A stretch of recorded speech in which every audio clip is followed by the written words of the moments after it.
Outlet पर होगा आपके सारे फिजिक्स के इंस्टीट्यूट मैथ्स और उसका सफाया। बस अपने फोन से क्वेश्चन की फोटो खींचो, क्रॉप करो और तुरंत वीडियो सोल्यूशन पाओ। डाउनलोड कीजिए डाउटनेट ऐप अभी या फिर व्हाट्सएप कीजिए अपने डाउट्स 8 400 400 400 पर।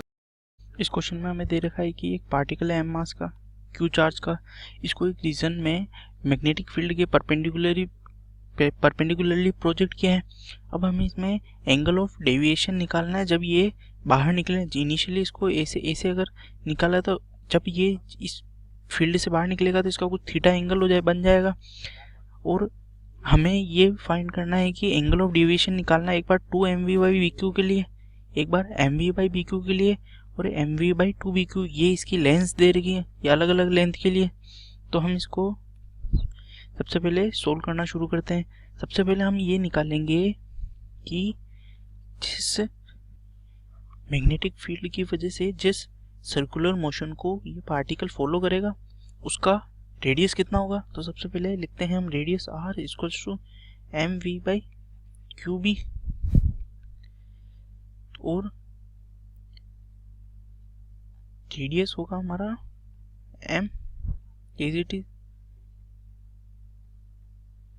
वेलोसिटी हमारे को v दे रखी है, चार्ज q दे रखा है, मैग्नेटिक फील्ड b दे रखा है। यानी जो यही फॉर्मूला था और ये वेरिएबल भी सेम है तो हमारा रेडियस हो गया mv/qb। अगर ये रेडियस है, यही अगर लेंथ की लेंथ mv/qb हुई तो चार्ज mv/qb यानी यहाँ से निकला और mv/qb हुई तो जब चार्ज रोटेट करेगा तो वो इस फील्ड को जस्ट टच करेगा और as it is circular motion पूरा कंप्लीट कर जाएगा अगर mv/qb हुआ तो। क्योंकि जब रेडियस यहाँ से निकला रोटेट करेगा इस पॉइंट पे पहुंचेगा तो ये होगा L इक्वल टू mv/qb।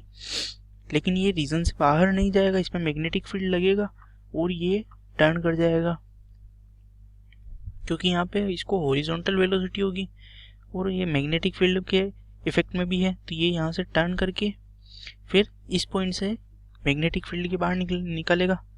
तो हमें एंगल ऑफ डेविएशन निकालना है, ठीक है। तो सबसे पहला पार्ट है 2mv/bq है। जब लेंथ 2mv/bq है तो अगर ये length L equals to 2mv/bq है तो यानी ये लेंथ इससे भी दूर है, ये यहाँ है तो ये श्योरली सर्कुलर मोशन पजेस करेगा। ये यहाँ से पार्टिकल निकलेगा, इजीली यहाँ पे सर्कुलर मोशन आएगा और ये यहाँ से निकल जाएगा। तो इसमें क्या पूछा है हमारे से कि एंगल ऑफ डेविएशन कितना है। अब अगर ये चार्ज यहाँ से एंटर कर रहा है और सिमेट्रिकली ये यहाँ से ऐसे निकल जाएगा तो इसका एंगल ऑफ डेविएशन होगा 180 डिग्री। या फिर हम इसको ऐसे भी लिख सकते हैं एक तरीके और से, इसका एंगल ऑफ डेविएशन होगा इनिशियली इसका एंगल यहाँ से 0 डिग्री, फाइनली 0 डिग्री। या फिर हम कह सकते हैं साइन थीटा लगा भी एंगल भी लिख सकते हैं, theta equals to sine inverse of L/r। ये फॉर्मूला भी यूज़ कर सकते हैं एंगल ऑफ डेविएशन के लिए। यहाँ पे जब हम L की फाइनल वैल्यू 0 लिखेंगे तो इस बार थीटा हमारे पास दो आ सकते हैं, या तो थीटा इक्वल्स टू 0 या फिर 180 डिग्री। तो हमें इससे पता चलेगा कि जब इनिशियली यहाँ पे कुछ थीटा एंगल कैलकुलेट करते तो यहाँ जाते तो टोटल डेविएशन 180 डिग्री हो जाता है। और तो हमारा आंसर होगा फाइनली 180 डिग्री ए पार्ट के लिए। यहाँ 180 डिग्री हो गया। बी पार्ट में mv/bq।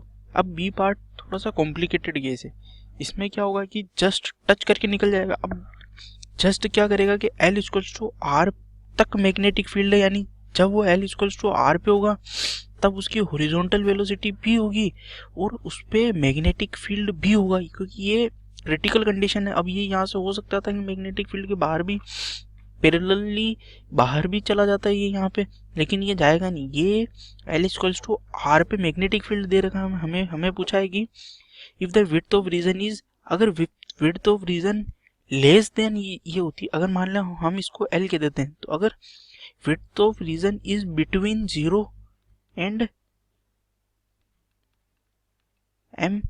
mv/bq होता तो ये इसको ग्रेज करता हुआ यहाँ से बाहर निकल जाता, लेकिन हमारे को दे रखा है L equals to M V by B Q है।